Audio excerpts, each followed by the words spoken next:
Welcome to the slop farm. Enjoy the video. You start by verifying credentials and permissions for each data source so refreshes won't fail. Once done, decide import versus direct query based on data freshness needs and performance trade-offs.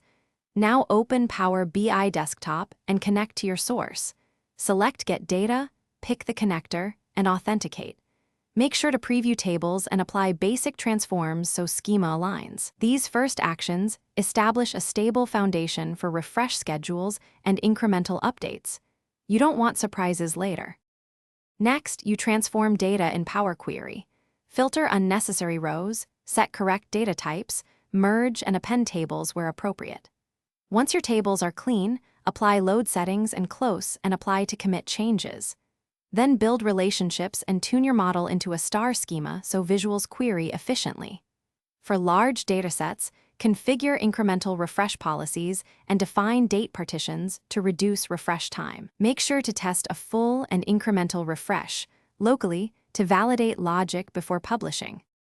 Finally, publish your PBICs to the Power BI service into the proper workspace, then configure dataset settings, credentials, data source privacy, and scheduled refresh frequency.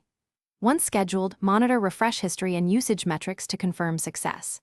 If a refresh fails, check error details, often credentials expired, gateway offline, or a query step failed after a schema change. A key troubleshooting tip: update data source credentials and gateway, then run a manual refresh. This resolves most issues quickly and gets your reports back up to date. Thanks for watching. Consider subscribing if we helped you today.